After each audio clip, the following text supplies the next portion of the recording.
Hello दोस्तों, सामान्य अध्ययन केंद्र के YouTube चैनल पर आप सभी का स्वागत है। दोस्तों, आज की वीडियो में हम बात करेंगे अपना अगला राजवंश तुगलक वंश, जो हम लोग ने दिल्ली सल्तनत स्टार्ट किया था। उसके अंतर्गत दो राजवंश के बारे में हम लोग ने अध्ययन किया था। पहला है हमारा गुलाम वंश, दूसरा है खिलजी वंश। और आज की वीडियो में बात करेंगे हम लोग तुगलक वंश, सैयद वंश और लोदी वंश। कुल मिलाकर आज हम लोग का दिल्ली सल्तनत पूरा समाप्त हो जाएगा। तो चलिए शुरू करते हैं। तो तुगलक वंश की सबसे खास बात यह है कि सर्वाधिक शासनकाल करने वाला वंश है, जो कि 1320 से स्टार्ट होगा और 1320 से स्टार्ट होगा 1414 तक ये चलेगा।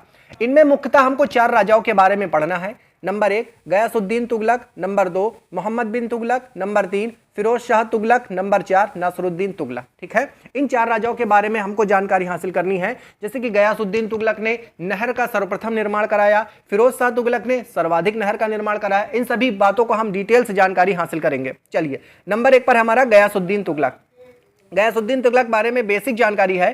खुसरो खां को हराकर इसने क्या किया, तुगलक वंश की स्थापना कर दी। 1320 में खुसरो खां को हराकर इसने तुगलक वंश की स्थापना की। सामान्य जानकारी के बारे में बात करें तो इसके जो पिता थे वो मुस्लिम थे और माता जी इसकी क्या थी, हिंदू थी। ठीक है, पिता मुस्लिम यानी कि तुर्की जनजाति से थे, माता हिंदू थी। इसने उपाधि कौन कौन सी धारण की थी, गाजी। गाजी का मतलब होता है प्रथम सुल्तान। लेकिन जो प्रथम सुल्तान की उपाधि थी ये इस व्यक्ति ने सबसे पहले धारण नहीं की थी। दुनिया का जो सबसे प्रथम सुल्तान है वो हमारा है महमूद गजनवी। आपने सबसे पहले चैप्टर में पढ़ा होगा, महमूद गजनवी दुनिया का प्रथम सुल्तान है। लेकिन गाजी की उपाधि धारण करने वाला ये व्यक्ति भी है। ठीक है, गाजी का मतलब ही होता है प्रथम सुल्तान, ये इसका अर्थ है। ठीक, इस प्रथम सुल्तान इसको ना मान बैठना आप लोग। मलिक उल गाजी की इसने उपाधि धारण की। कब धारण की, इसने जब मंगोल विजय किया, मंगोलों पर जब इसने विजय प्राप्त की तो इसने मलिक उल गाजी की उपाधि धारण की। आशा करते हैं आपको इतना सब कुछ समझ में आ गया। इसके प्रमुख कारक और कौन से हैं, सबसे पहले इनके कार्यों के बारे में बात करेंगे। अमीरों की भूमि इसने क्या करी थी, पुनः वापस लौटा दी थी। आपने इससे पहले खिलजी वंश में अलाउद्दीन खिलजी को पढ़ा था तो उसने क्या किया था, अमीरों की शक्तियों का दमन करने के लिए जितनी भी भूमि थी उसने सभी भूमि को खालसा भूमि में परिवर्तित कर दिया, अर्थात सरकारी भूमि में उसने उसको बदल दिया, छीन कर अपने कब्जे में कर लिया। ये व्यक्ति क्या करेगा, अमीरों की भूमि को इसने क्या किया, पुनः वापस लौटा दिया। नहर निर्माण व डाक व्यवस्था की इसने क्या की, शुरुआत की। देखिए, नहर निर्माण में सर्वाधिक जो योगदान है वो फिरोज शाह तुगलक का है, लेकिन शुरुआती जो योगदान है वो गयासुद्दीन तुगलक का है। ठीक, उसने क्या किया, तुगलकाबाद नगर व 56 कोटि दुर्ग रोमन शैली में इसने इसका निर्माण कराया। एज इट इज क्वेश्चन आपसे पूछ लिया जाएगा कि तुगलकाबाद नगर का निर्माण किसने किया, तो हो सकता है कुछ लोग डाउट खा जाए कि मोहम्मद बिन तुगलक, फिरोज शाह तुगलक। नहीं, जो तुगलकाबाद नगर का जो निर्माण किया है वो गयासुद्दीन तुगलक। गयासुद्दीन तुगलक को हम लोग जीएसटी के नाम से भी पुकारते हैं। ठीक है, ये वो वाला जीएसटी नहीं है, गुड्स एंड सर्विस टैक्स, जो 1 जुलाई 2017 को लागू हुआ था। नहीं, ये गयासुद्दीन तुगलक वाला है जीएसटी। ठीक है, यहां पे आपको ध्यान रखना है। आवश्यक धन वापसी, इसने अनावश्यक धन वापसी कैसे कर दी, निजामुद्दीन औलिया से इसका विवाद हो गया। ठीक, बंगाल से तुगलक वापसी आ रहे थे। जब ये बंगाल से तुगलक वापस आ रहे थे, यानी दिल्ली अपनी राजधानी वापस आ रहे थे, तो औलिया निजामुद्दीन औलिया, जो इनको हजरत निजामुद्दीन औलिया, जिनका मजार हजरत निजामुद्दीन दिल्ली में बना हुआ है, इन्होंने क्या कहा था, इन्होंने एक वाक्य कहा था गयासुद्दीन तुगलक के लिए, हुनूज दिल्ली दूरस्त, यानी कि हुजूर अभी दिल्ली दूर है, आप ज्यादा परेशान न होइए। मृत्यु कब हो गई, 1325 ईस्वी में जूना खां द्वारा बनाए गए लकड़ी के महल में इसकी मृत्यु हो गई। ठीक है, मकबरा इसका दिल्ली में स्थित है। अब देखिए, इसकी मृत्यु को लेकर थोड़ा सा विवाद है इतिहासकारों में। कुछ इतिहास कहते हैं कि जौना खां जो कि मोहम्मद बिन तुगलक है, इसका षड्यंत्र है अपने पिताजी की मृत्यु कराने में। लेकिन कुछ लोग का कहना है कि लकड़ी का महल था, हाथियों की अफरा तफरी हो जाने के कारण हाथी में भगदड़ मच गई और जबरदस्ती हाथी उसमें घुस गए। जब हाथी घुस जाएंगे तो क्या है, लकड़ी का महल है, टूट के उसके ऊपर गिर गया और 1325 में इसकी मृत्यु हो गई। तो कुल मिलाकर हम कह सकते हैं कि जो जीएसटी का शासनकाल है कब से कब तक है, 1320 से स्टार्ट होता है और 1325 में खत्म हो जाता है। 5 साल का इसका शासनकाल है। इसने कुछ खास काम नहीं किया है, बस कुछ चीजें आपको याद रखना है। अमीरों की भूमि इसने वापस लौटा दी है। नहर निर्माण व डाक व्यवस्था का इसने निर्माण कराया, यानी कि शुरुआत कराई। तुगलकाबाद नगर व 56 कोट दुर्ग, 56 कोट जो कि रोमन शैली पर आधारित है, इसका निर्माण कराया। ठीक, जब ये बंगाल से वापस आ रहे तो हजरत निजामुद्दीन औलिया ने इनसे कहा था, हुनूज दिल्ली दूर, यानी कि हजरत अभी दिल्ली दूर है, आप ज्यादा हमको परेशान ना कीजिए। 1325 में दिल्ली पहुंचने से पहले इनकी क्या हो गई है, लकड़ी का महल इनके ऊपर गिर गया और इनकी मृत्यु हो गई है। चलिए, ये तो थी कुछ गयासुद्दीन तुगलक की बात। अब हम बात करेंगे मोहम्मद बिन तुगलक। मोहम्मद बिन तुगलक जो कि थोड़ा से काम के लिए जाना जाता है, क्योंकि इसने जितने भी काम किए लगभग इसके सारे काम असफल रहे। ठीक है, वही हम लोग बारी बारी से देखेंगे। सबसे पहले इसका परिचय देखते हैं और शासनकाल क्या है इसका। 1325 से लेकर 1351, 26 साल ये व्यक्ति शासन करेगा दिल्ली सल्तनत पे। 1325 में पिता गयासुद्दीन मृत्यु के बाद ये व्यक्ति क्या करेगा, शासक बनेगा। जाहिर सी बात है, पिता की मृत्यु हो गई, बेटा शासक बन गया। अन्य नाम इसका क्या है, उलूग खां या जौना खां। ठीक है, देखिए यहाँ पे जूना खां लिखा है या कहीं कहीं आपको जौना खां भी लिखा मिल जाएगा। उलूगु खां या जौना खां दिल्ली का सर्वाधिक शिक्षित सुल्तान। अगर जितने भी सुल्तान हुए, अगर किसी को एजुकेटेड मानेंगे ना सबसे ज्यादा, तो यही व्यक्ति है गयासुद्दीन मोहम्मद बिन तुगलक, जो है कि सर्वाधिक क्या किया इसने, शिक्षित व्यक्ति था। चलिए, नीतियों की विफलता। ठीक है, नीतियों की, इसने जितनी भी नीति बनाई, जैसे कि सिक्कों का प्रचलन, खुरासान अभियान, है ना, करीगल अभियान, तमाम तरीके के इसने, राजधानी परिवर्तन, कई तरीके के इसने काम किए। लगभग 5 काम इसने किए और 5 के 5 इसके असफल हो गए। स्वप्नशील है, ये सपने ज्यादा देखा था। पागल है, रक्त पिपासु है, मूर्ख बुद्धिमान, सुल्तान की उपाधि से इसे नवाजा गया। इसको किस तरीके से कह सकते हैं, इसी व्यक्ति को कहा गया स्वप्नशील है, पागल है, रक्त पिपासु है और मूर्ख बुद्धिमान सुल्तान। इतने नामों से इसको जानते हैं। 5 विवादास्पद निर्णय। इसने अपनी जिंदगी में 5 काम किए जो कि 5 के 5 असफल हो गए। ठीक, एज इट इज आपसे पूछ लिया जाता है और कभी कभी इसको सीक्वेंस में लगाने के लिए पूछा जाता है। ठीक, दोआब क्षेत्र में कर वृद्धि। दोआब क्षेत्र में इसने कर वृद्धि क्या की, 50% इसने कर को बढ़ा दिया। अब भाई हुआ क्या, सबसे पहले ये जानो, जो इसने दोआब क्षेत्र में कर वृद्धि कर दी, जिस वर्ष इसने दोआब क्षेत्र में कर वृद्धि की उस वक्त क्या हुआ, अकाल पड़ गया। जब अकाल पड़ गया तो जो वहां की नॉर्मल जनता है वो अपने पेट भरने के लिए परेशान है, इनको कहां से देगी कर, तो इस कारण इसके इस फैसले को इसको वापस लेना पड़ा। दोआब क्षेत्र में कर वृद्धि क्या हुआ, ये असफल हो गया। राजधानी परिवर्तन इसने किया, दिल्ली से देवगिरी यानी कि दौलताबाद, मध्य भारत के अंदर, भारत के सेंटर में इसने अपनी राजधानी बनाना चाहा। ठीक, लेकिन 14 वर्ष के बाद इसने क्या किया, पुनः वापसी कर ली। लेकिन 14 वर्ष तो वहां रह गया ना। एक बात यहां पे देखने को मिलती है कि 14 वर्ष तक वो व्यक्ति वहां रहा, लेकिन कुल मिलाकर ये वापस आ गया। और राजधानी परिवर्तन इसलिए कर लिया था क्योंकि जो दिल्ली वाले क्षेत्र में बार बार मंगोल के आक्रमण हो रहे थे, उसलिए अपने बचाव के लिए राजधानी को उसने क्या किया, परिवर्तित कर लिया। अब बात क्या आती है, अगला देखते हैं। अगला है सांकेतिक मुद्रे का प्रचलन। इस व्यक्ति ने क्या किया, सांकेतिक मुद्रा चलाए, यानी कि कांसे या तांबे के सिक्के के स्थान पर, चांदी के स्थान पर इसने कांसे या तांबे का सिक्का चला दिया। अब इसकी सबसे बड़ी गलती यह थी कि जो भी इसने सिक्का चलाया, सांकेतिक मुद्रा का इसने जो प्रचलन किया, उसमें कोई भी सरकारी मुहर ना थी। जब कोई भी सरकारी मुहर ना होगी, राज्य की कोई मुहर नहीं होगी, तो हर व्यक्ति क्या करेगा, अपने ही घर में ढालने लगेगा। तो इसी तरह मार्केट में देखने को मिले सबसे ज्यादा कांसे और तांबे के सिक्के प्रचलन में आ गए। सभी लोगों ने, जिसके पास जितने भी चांदी के सिक्के थे, वो अपने घरों में वो लोग स्टोर करने लगे। ठीक, एडवर्ड थॉमस क्या कहते हैं, एडवर्ड थॉमस कहते हैं मोहम्मद बिन तुगलक, एडवर्ड थॉमस मोहम्मद बिन तुगलक के प्रिंस ऑफ मनियर्स, सिक्का ढालने वाला सुल्तान की संज्ञा इसको दी है। प्रिंस ऑफ मनियर्स यानी कि सिक्का ढालने वाला सुल्तान की संज्ञा किसको दी है, मोहम्मद बिन तुगलक को दी गई है, एडवर्ड थॉमस के द्वारा। ठीक, अगला देखते हैं कराचिल अभियान, जो कि हिमालय वाले क्षेत्र में इसने कराचिल अभियान किया, वो भी असफल हो गया। ठीक, खुरासान अभियान, खुरासान मध्य एशिया में अवस्थित है, यह भी इसने असफल हो गया। क्यों कराचिल अभियान इसलिए असफल हो गया, क्योंकि वहां पे बहुत ठंड पड़ रही थी और इस व्यक्ति ने क्या किया, अग्रिम वेतन देकर सेना को काम करने के लिए अपने वश में कर लिया। ठीक, इसी तरह खुरासान अभियान, मध्य एशिया में जब उथल पुथल हो रही थी तो व्यक्ति वहां पर शासन करना चाहता था, वहां पर कब्जा करना चाहता था। लेकिन जब कुछ समय बाद पता चला कि वहां की जो अस्त व्यस्त व्यवस्था है सब सही हो गई है, वहां पर राजा को भी नियुक्त कर दिया गया है, तो इस तरीके से इसको अपने फैसले को वापस लेना होता है। लेकिन एक समस्या यह भी है, ये व्यक्ति सभी को अग्रिम वेतन दे देता है। जब अग्रिम वेतन दे देगा तो सैलरी कौन वापस करता है, आप खुद ही समझ सकते हैं। चलिए, कृषि सुधार के लिए इस व्यक्ति ने क्या किया, कृषि सुधार के लिए यहां से क्वेश्चन आपका एज इट इज बनता है और कई बार बना भी है। दीवान कोही नामक विभाग, अमीर कोही कहते हैं इसको, दीवान कोही कृषि विभाग से संबंधित है। ठीक, फसल चक्र प्रणाली इसने प्रचलित की, अकाल संहिता का इसने निर्माण किया, तकावी यानी कि सौंदर्य ऋण का भी इसने निर्माण किया, सौंदर्य ऋण इसने बांटे, यानी कि बोल सकते हैं कृषि से पहले कृषि के लिए अग्रिम ऋण दे देना, इसी को सौंदर्य ऋण या तकावी ऋण कहते हैं।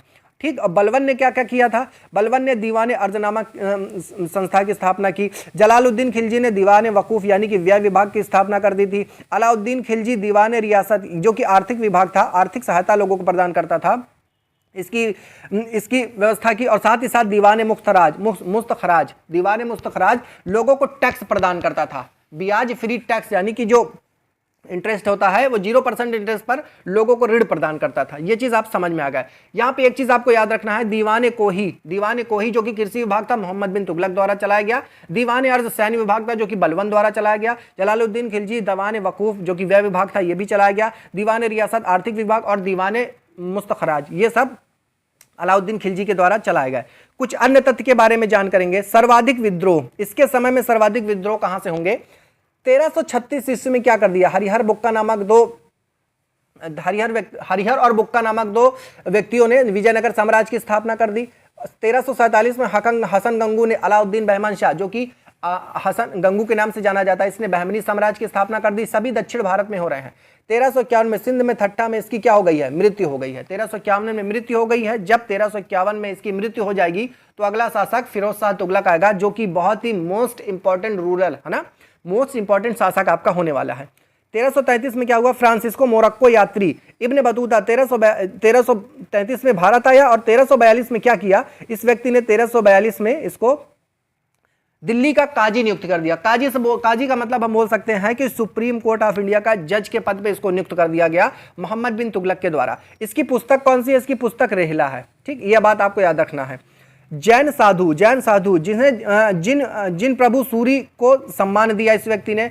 जिया नक्शबी ने संस्कृत कथाओं का तूतीनामा नामक पुस्तक का फारसी में अनुवाद किया। जिया नक्शबी ने संस्कृत कथाओं का तूतीनामा नामक पुस्तक में संस्कृत अनुवाद किया। ये कुछ महत्वपूर्ण तथ्य थे। इसमें आपको याद क्या रखना है, इसके शासनकाल में 1336 में विजयनगर की स्थापना हो गई, 1347 में बहमनी साम्राज्य की स्थापना हो गई और 1351 में इसकी मृत्यु हो गई।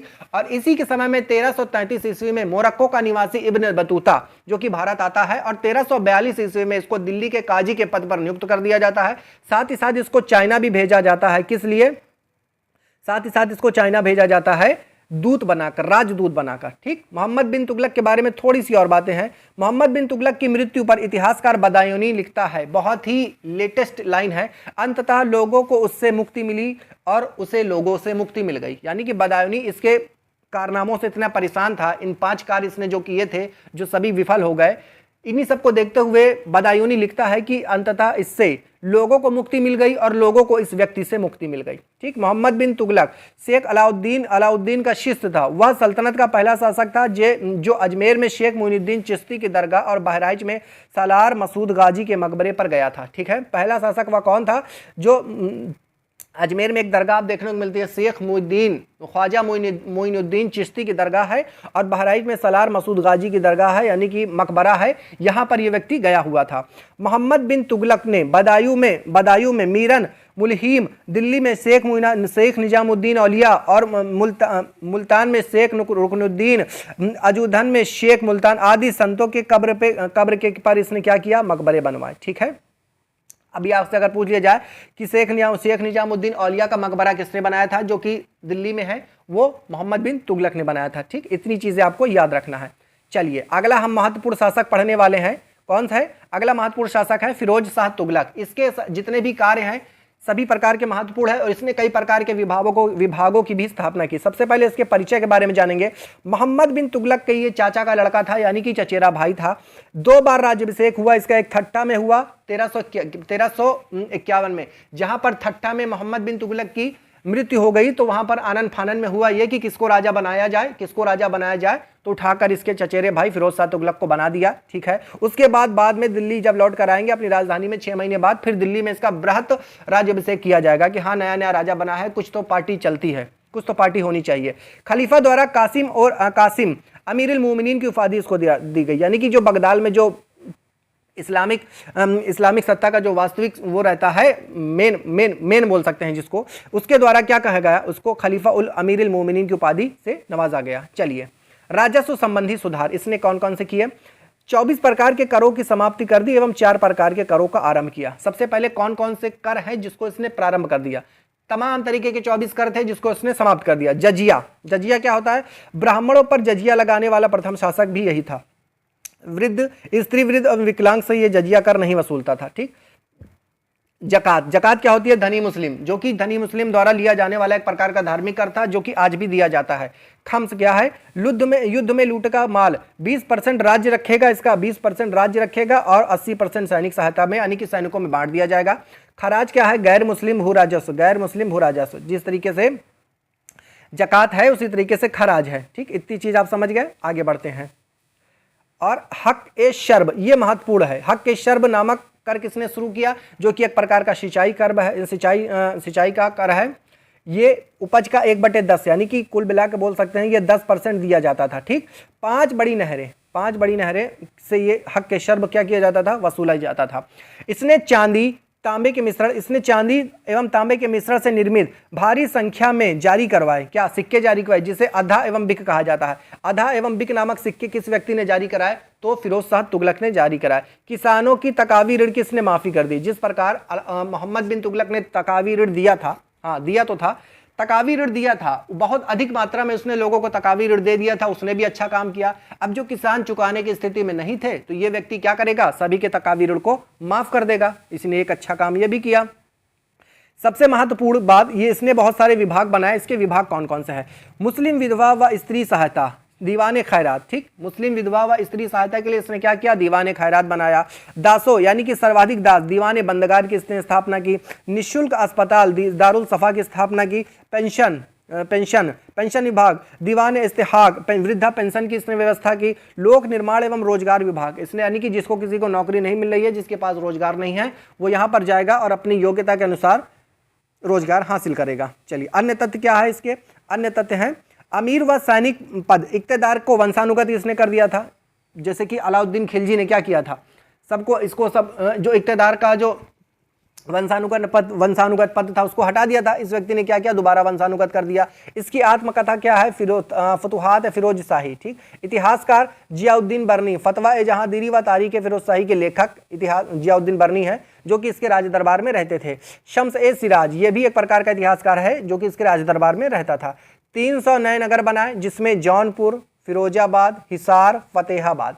ये 4 मुख्य नगरों के नाम आपको याद रखना है, ऐसे पूछ लिया जाएगा। जौनपुर की स्थापना किसने की? फिरोजाबाद की स्थापना किसने की? हिसार, फतेहाबाद की स्थापना की। ठीक, वास्तविक नहीं, वास्तुकार इस सभी के कौन थे? मलिक गाजी शहना। मलिक गाजी शहना एक प्रकार का वास्तुकार है जो इन शहरों का डिजाइन दिया था इसने। चलिए आगे बढ़ते हैं। आगे है इसके शासनकाल में खिजराबाद, टोपरा गांव एवं मेरठ से अशोक के 2 स्तंभों को लाकर दिल्ली में स्थापित किया गया। ठीक, आपने इसको पढ़ा भी होगा। इसने ज्वालामुखी मंदिर के पुस्तकालय से लूटे गए 1300 ग्रंथ में से कुछ को फारसी विद्वान अपाउद्दीन द्वारा दलायते फिरोज शाही में नाम से अनुवाद कराया। सुल्तान फिरोज शाह तुगलक ने दिल्ली में कोटला फिरोज शाह दुर्ग का निर्माण कराया। ठीक, यूट्यूब पर आप गूगल पर आप करके देख सकते हैं, गूगल करके देख सकते हैं कि किस तरीके से है दिल्ली में कोटला फिरोज शाह दुर्ग का जिसने निर्माण कराया वो किस तरीके से है। 1200 नए बागों का निर्माण कराया। राज्य के खर्च पर हज यात्रा, ठीक, लोग जो मुस्लिम यात्री जो हज यात्रा पर जाते हैं वो राज्य द्वारा पूरा खर्च दिया जाएगा। पर्दा प्रथा व स्त्रियों के मजार पर जाने का रोक, यानी कि जो दरगाह वगैरह पर महिलाओं की भीड़ लगी रहती है उसने इस कार्य पर रोक लगा दी। हेनरी इलियट क्या कहता है? सल्तनत काल का अकबर कहा है इसको। हेनरी इलियट एक इतिहासकार है, अंग्रेजी इतिहासकार है, इसने इसको सल्तनत काल का अकबर कहा है। एक अकबर मुगल काल का है, उसी अकबर की संज्ञा इसको दे दी है सल्तनत काल का। चलिए आगे बढ़ते हैं। फिरोज काल में यानी कि फिरोज शाह तुगलक के काल में खान ए जहां तेलंगानी का मकबरा की तुलना जेरूसलम में निर्मित उमर की मस्जिद से की जाती है। फिरोज काल में निर्मित खान ए जहां तेलंगानी का मकबरा जो है जेरूसलम में स्थित जो उमर की मस्जिद है, यानी कि जिसको हम मस्जिद अल अक्सा के नाम से जानते हैं, जिस मस्जिद के लिए आज इसराइल और फिलिस्तीन में जंग हो रही है, उसी की तुलना खान ए जहां तेलंगानी के मकबरा से कर दी गई है। प्रथम शासक जिसने इस्लाम शरीयत के आधार पर शासन किया, ये एकमात्र प्रथम शासक था, ऐसा था जिसने संपूर्ण इस्लामिक शरीयत के आधार पर शासन किया। स्थायी सेना इसने रखी, जैसे अलाउद्दीन खिलजी रखता था। दाग प्रथा का इसने त्याग कर दिया। ठीक, स्थायी सेना रखी थी, दाग प्रथा का इसने त्याग कर दिया। मध्यकालीन भारत में कल्याणकारी उदारवादी निरंकुश शासक। ठीक, मध्यकालीन भारत का कल्याणकारी उदारवादी एवं निरंकुश शासक। ठीक, अंकुश नहीं लगाता था किसी पर। अब मृत्यु कैसे होगी इसकी? दिल्ली सल्तनत का पतन आरंभ। नसरुद्दीन, देखिए यहाँ पे पहले मृत्यु कर देते हैं इसकी। हाँ, 1388 में इसकी मृत्यु हो गई। उसके बाद क्या होगा, दिल्ली सल्तनत का पतन कैसे आरंभ हो जाएगा, जब नासिरुद्दीन महमूद बनेगा अंतिम शासक 1394-1314 के मध्य। तैमूर लंग का क्या हो जाएगा, आक्रमण हो जाएगा। ठीक, यही अंतिम शासक है। सहायक इसका कौन है, खिज्र खां, और खिज्र खां वही है जो सैयद वंश की आगे क्या करेगा, स्थापना कर देगा। ठीक, दिल्ली सल्तनत का एकमात्र बोल सकते हैं या प्रथम बोल सकते हैं शिया राजवंश। अभी हम आपको एक बता दें, जो गुलाम वंश था वो सुन्नी राजवंश था, खिलजी वंश सुन्नी राजवंश था, तुगलक वंश सुन्नी राजवंश था। लेकिन जो सैयद वंश आएगा ये शिया राजवंश होगा, और जो लोदी वंश आएगा वो अफगान सुन्नी राजवंश होगा। ठीक, वो अफगानी होंगे लेकिन सुन्नी होंगे, शिया नहीं होंगे।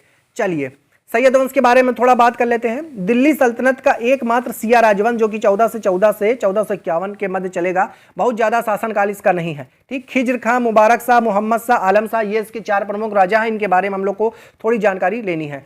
खिज्र खां के बारे में देखते हैं। सैयद वंश का संस्थापक कौन है, खिज्र खां है। सुल्तान के स्थान पर रैयत आला की उपाधि इसने धारण की। ठीक है, तैमूर लंग ने भारत का शासन क्या कर दिया, इसको सौंप दिया। हमने अभी बताया था कि 1398 में जब तैमूर लंग ने इस पर आक्रमण किया था तो क्या किया था, खिज्र खां ने सहायता की थी। जब खिज्र खां ने सहायता की तो तैमूर लंग यहां पर जीता, उसके बाद शासन इसको यहीं का सौंप दिया। तैमूर के पुत्र शाहरुख को कर, ठीक, तैमूर के पुत्र शाहरुख को कर दे दिया। तैमूर लंग ने भारत का शासन सौंप दिया। अब क्या करेगा, कर के रूप में इसके पुत्र को थोड़ा बहुत कर वहां पर पहुंचाता रहेगा। मृत्यु कब हो जाती है, 1421 में इसकी मृत्यु हो जाती है। इसको जब हम पढ़े तो थोड़ा हम भी डाउट हो गए यार कि क्या लिखा है। चलिए आगे बढ़ते हैं। अन्य शासक मुबारक शाह 1421 से 1434, यमुना के किनारे मुबारकाबाद इसने बसाया। या यहिया बिन अहमद सरहिंदी, जिसकी पुस्तक है तारीख मुबारक शाही। ठीक, तारीख मुबारक शाही। चलिए अलाउद्दीन आलम शाह अंतिम शासक है। बहलोल लोदी द्वारा लोदी वंश की क्या कर दी गई, स्थापना कर दी गई। ये भी बहुत छोटा था, बहुत ज्यादा नहीं था। लोदी वंश के बारे में थोड़ा सा जानकारी लेंगे। ये देखिए यहाँ पे ये प्रथम अफगान शासक के बारे में जानने जाते हैं। प्रथम अफगान राजवंश कौन सा है, लोदी वंश। अब जब द्वितीय अफगान राजवंश के बारे में आपसे पूछेगा तो जो मुगल वंश के मध्य में आएगा, हुमायूं को भगाकर शेरशाह सूरी जब राज्य स्थापित करेगा, सूर राजवंश, वो द्वितीय अफगान शासक होगा। ठीक, द्वितीय अफगान राजवंश होगा। बहलोल लोदी, सिकंदर लोदी, इब्राहिम लोदी। ठीक, अब इसमें बहुत अच्छे फैक्ट्स हैं, इसको आपको ध्यान से पढ़ना है। जैसे कि आगरा शहर की स्थापना किसने की, यहीं से बनता है ये सब।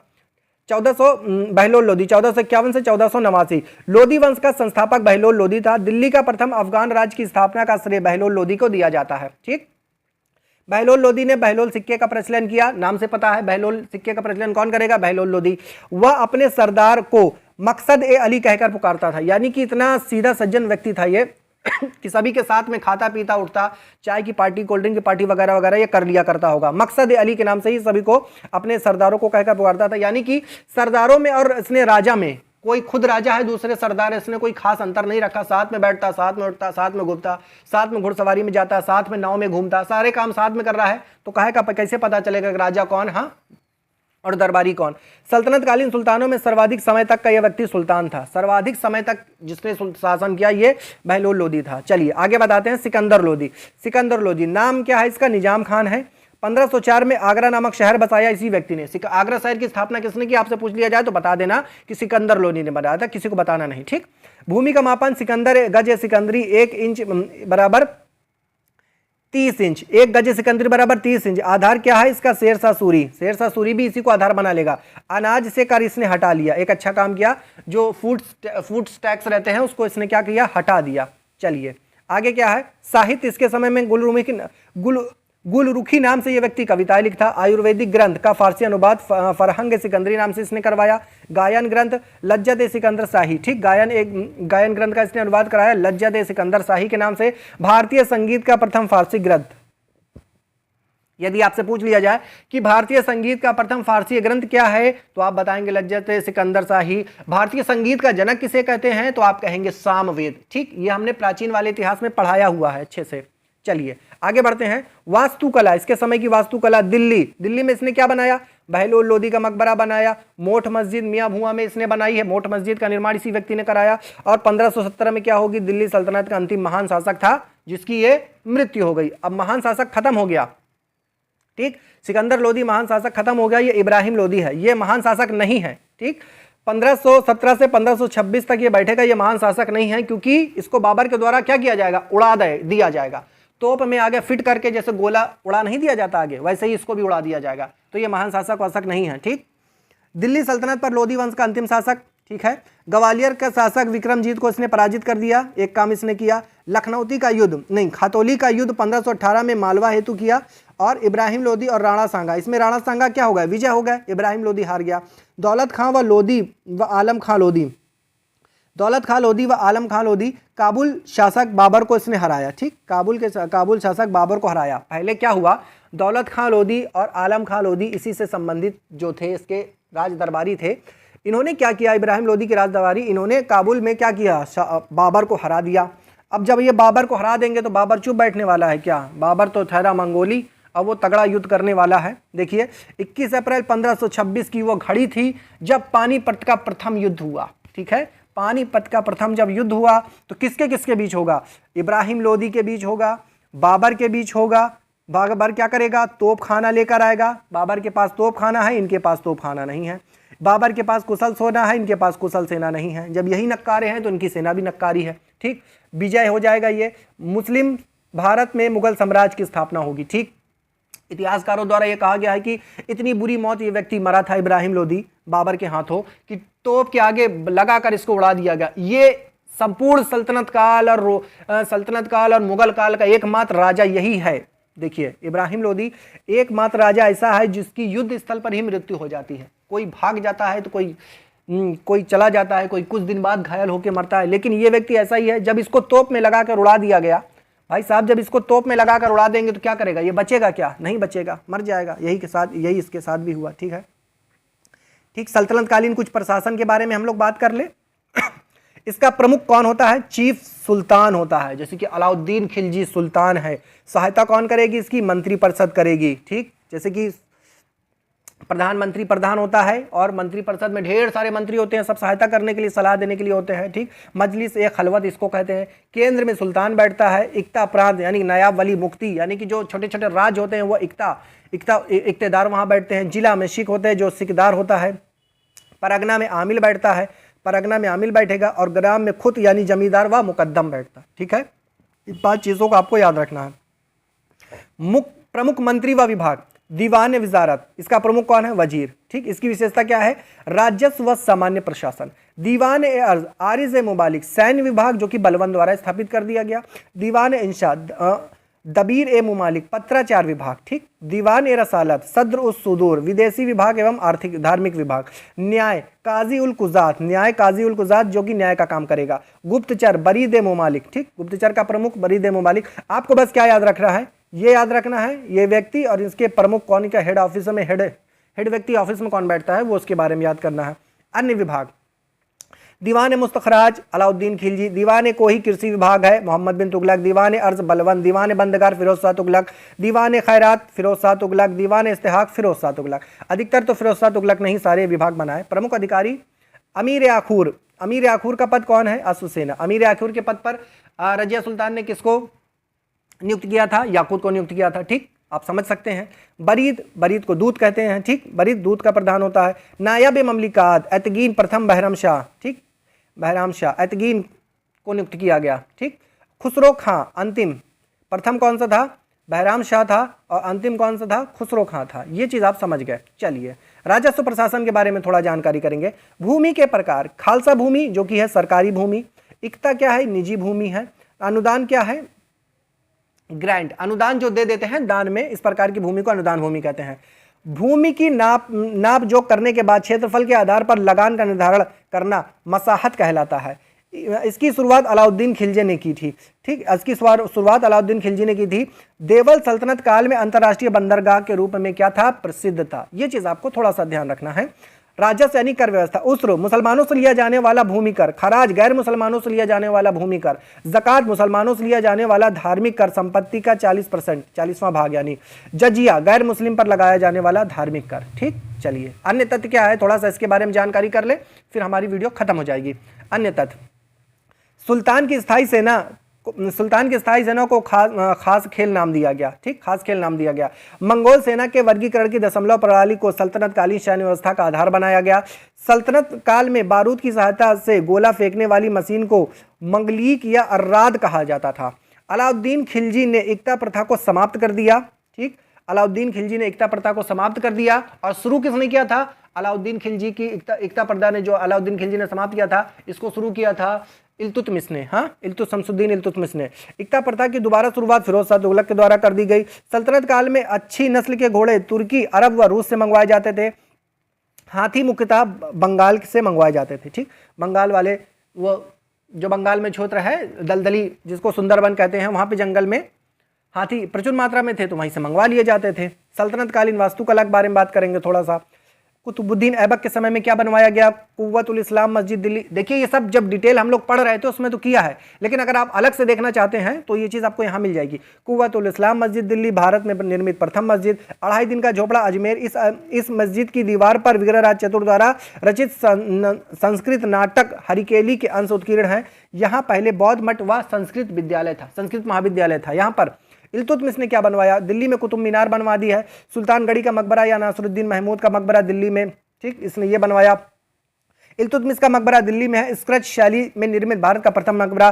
स्क्रैच शैली पर निर्मित भारत का प्रथम मकबरा इल्तुतमिश का मकबरा। हौज शमसी बदायूं ने बनवाया हौज शमसी, जो कि इल्तुतमिश के समय में। ठीक, चलिए शासक बलबन ने और क्या बनवाया? बलबन का मकबरा इसने स्वयं बनाया। शुद्ध इस्लामी शैली में निर्मित भारत का प्रथम मकबरा। लाल महल दिल्ली में, जो लाल महल है उसका निर्माण करा अलाउद्दीन खिलजी ने। अलाई दरवाजा दिल्ली, श्रीनगर दिल्ली, हजार खंबा महल दिल्ली, हौज खास दिल्ली, जमात खाना मस्जिद दिल्ली। इतनी चीज़ इसने बनवाई। ठीक, संगीत और साहित्य में क्या है सल्तनत काल में? प्रशासनिक भाषा यहाँ की फारसी थी। प्रमुख पुस्तक चश्नामा अली अहमद, अरबी भाषा व सिंध पर अरब आक्रमण की जानकारी। तारीख यामिनी, महमूद गजनबी का दरबारी इतिहासकार उतबी, इसने लिखी। सियासतनामा, निजामुल मुल्क तुसी, इक्तादारी व्यवस्था की जानकारी यहाँ से मिलती है। शाहनामा फिरदौसी, महमूद गजनवी के समय। ठीक, शहनामा को अफगानिस्तान का महाभारत तथा फिरदौसी को पूर्व का होमर कहा जाता है। ताजुल मासिर हसन निजामी, दिल्ली सल्तनत का प्रथम राजकीय इतिहासकार। तबकात नासरी मिनहाजुस सिराज। अमीर खुसरो के बारे में जानेंगे, जिसको तोतिए हिंद के नाम से जानते हैं। अमीर खुसरो, इसका पूरा नाम क्या है? अबुल हसन यामीनुद्दीन अमीर खुसरो। मूल नाम मोहम्मद हसन। जन्म 1253 उत्तर प्रदेश। मृत्यु 1325। गुरु सूफी संत शेख निजामुद्दीन औलिया। उपाधियां तूतिया हिंद या तुर्कल्लाह इसकी उपाधि है। दिल्ली सल्तनत के 8 सुल्तानों का समय काल देखा इस व्यक्ति ने। कितनी लंबी इसकी जिंदगी थी।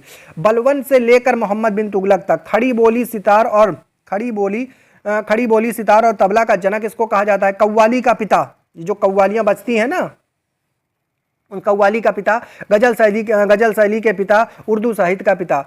किरान उस सादेन खुसरो की पहली पुस्तक है। ठीक, अगर आपसे पूछ लिया जाए कि खुसरो की पहली पुस्तक कौन है, तो किरान उस सादेन। आशिका, देवल रानी और अलाउद्दीन खिलजी के पुत्र खिज्र खान की प्रेम कथा। नूर सिपिहर, अलाउद्दीन खिलजी के पुत्र मुबारक शाह खिलजी का वर्णन। तारीख अलई, ठीक, अलाउद्दीन खिलजी के सैन्य अभियान। तुगलक नामा, अमीर खुसरो का अंतिम ग्रंथ है, ये गयासुद्दीन तुगलक के समय। चलिए अब अगले चैप्टर में हम लोग पढ़ेंगे विजयनगर साम्राज्य। आशा करते हैं कि आपको ये वीडियो बहुत अच्छा लगा होगा, समझ में आया होगा। वीडियो पसंद आया तो वीडियो को लाइक करें, चैनल को सब्सक्राइब करें, बेल आइकन को प्रेस करें और वीडियो को शेयर कर दें अपने दोस्तों तक, जो लोग खासकर बीपीएससी टीआरई 4 की तैयारी कर रहे हैं।